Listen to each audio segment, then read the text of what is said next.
Сәлеметсіңдер ме балалар? Балалар, біз бүгін бірінші сынып ана тілі пәнінің 13-ші сабағын өтетін боламыз. Сабақтың тақырыбы жуан және жіңішке айтылатын сөздер. Балалар, жуан және жіңішке сөздегі дауысты дыбыстар жуан болса, сөз жуан айтылады екен. Мысалы, айна, жылқы, сауысқан деген сөздердегі дауысты дыбыстар жуан дауысты дыбыстар, сол себепті ол сөз жуан айтылады екен.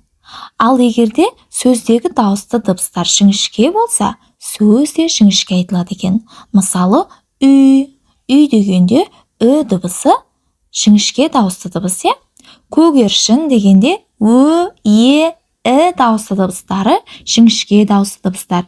Яғни, сөздегі дауысты дыбыстар жіңішке болса, ол сөз де жіңішке айтылады екен. Ал жуан болса, сөз де жуан айтылады екен, балалар.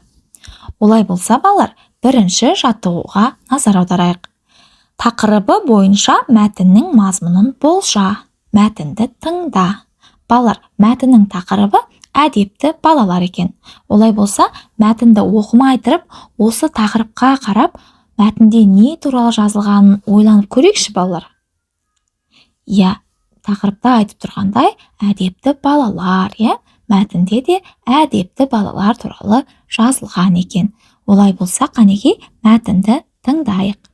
Жақында Асан атаның баласы қалаға көшіп кетті. Оқушылар Асан ата мен Әсем әжеге көмектесуге келісті. Толағай, ұлдар мал күтуге көмектесін, ал қыздар үй тазаласын деді. Балалар күнде ата мен әжеге көмекке келді. Өркендерің өссін, халыққа қадірлі азамат болыңдар, деді Асан ата. Әсем әже дастархан жайды. Ол бірлік пен татулықтарың үшін ризамын, деді. Ендеше, төмендегі сұрақтарға жауап беріп көрейік. Балалар қандай қамқорлық жасады? Балалар күнде Асан ата мен Әсем әженің үйіне келіп, олардың үйлерін тазалап, малдарына күтім жасады. Келесі сұрақ, әже оларға не деді? Әже оларға бірлік пен татулықтарың үшін ризамын, деді. Келесі сұрақ, әдепті балалар сөздерінде неше дауысты дыбыс бар? Олар қалай естіледі? Жуан ба, жіңішке ме, дейді. Балалар, мінекей әдепті сөзінде 3 дауысты дыбыс бар екен. Балалар, қане ойланайықшы, бұл дыбыстар жуан ба, әлде жіңішке ме? Дұрыс айтасыңдар, балалар, жіңішке дауысты дыбыстар екен. Балалар, жаңа айтып өткендей, егер де сөздегі дауысты дыбыстар жіңішке болса, ол сөз қандай болады? Ол сөз қалай айтылады? Әрине, сөз де жіңішке айтылады, Ал енді келесі сөзге назар аударайық. Балалар. Балалар сөзінде де 3 дауысты дыбыс бар екен, яғни А дыбысы, Балалар, ендеше А дыбысын жуан ба, жіңішке ме, соны анықтайық. Дұрыс айтасыңдар, балалар. А дыбысы жуан екен. Демек, балалар сөзі де жуан болып айтылып тұр екен, Себебі сөздегі дауысты дыбыстар жуан болса, сөз де жуан айтылады екен.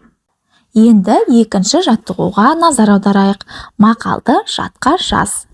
Үлкенге құрмет, кішіге ізет. Балалар, осы мақалды жақсылап жаттап алып, тыныс белгілерін, сызықша, үтір, нүктелердің қай жерге қойылғанын барлығында жаттап алып, кітапқа қарамай өз бетімізше дәптерімізге жазайық. Көшіріп болғанша видеоны паузаға қоямыз, яғни тоқтатып қоямыз, Көшіріп болған соң қайтадан видеоны қосып, тапсырмаларды орындайды екенбіз. Балалар, ендеше ережеге назар аударайық. Бұл ережені мен жаңа сабақтың басында айтып өткен болатынмын, Бұл ережеде былай жазылған екен. Сөздегі дауысты дыбыстар жуан болса, сөз жуан айтылады. Мысалы, айна, жылқы, сауысқан. Мінекей балалар, осы ережені естеріңнен шығармаңдар. Енді үшінші жаттығуға назар аударайық. Моншақтардағы сөздерді оқы, сөздердің айтылуына назар аудар. Оларды түсіне қарай топтастыр. Бір сөзбен қалай аталатынын айт, дейді. Балалар, бұл моншақтарда түрлі сөздер жазылып тұр екен. Және де бұл жерде сары, көк және қызыл түсті моншақтар бар екен. Олай болса, балалар, моншақтарды түстеріне қарай топтастырайық. Яғни сары моншақтарды бір жаққа, көк моншақтарды бір жаққа және қызыл моншақтарды бір жаққа жинайтын боламыз, балалар. Мінекей, балалар, сары моншақтарды бір жерге топтастырдық. Бұл жерде қандай сөздер жазылып тұр екен? Арыстан және жолбарыс, Бұларды бір сөзбен қалай атауымызға болады? Арыстан және жолбарыс олар нелер? Құстар ма, әлде жәндіктер ме? Бұларды бір сөзбен не деп айтуымызға болады? Бұларды бір сөзбен аңдар деп айтуымызға болады екен, Арыстан да, жолбарыс да аңдарға жатады екен. Сол себепті бір сөзбен аңдар деп айтады екенбіз. Келесі көк моншақтар. Балалар, көк моншақтардағы сөздерді оқиықшы қане. Шағала, қарға. Бұларды бір сөзбен қалай атасақ болады? Шағала, қарға нелерге жатады? Үй жануарлары ма, құстар ма, аңдар ма, қайсына жатады, балалар? Дұрыс айтасыңдар. Қарға да, шағала да құстарға жатады екен, Олар аңдар емес, жәндіктер емес. Сол себепті біз оларды бір сөзбен құстар деп айтады екенбіз. Келесі қызыл моншақтар, балалар. Қызыл моншақтарды осылай бір жерге топтастырдық. Ол жерде қандай сөздер жазылып тұр екен? Қой және бота. Балалар, қой және ботаны бір сөзбен қалай айтуымызға болады?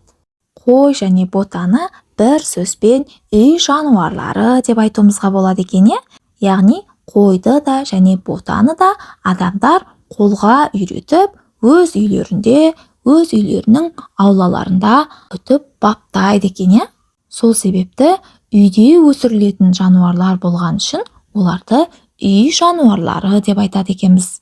Мінекей, балалар, осымен бүгінгі 13-ші сабағымыз өз соңына жетті. Балалар, олай болса, 14-ші сабақта кездескенше. Арнаға тіркелмеген болсаңдар, тіркеліп, видеоға лайк басуды ұмытпаңдар.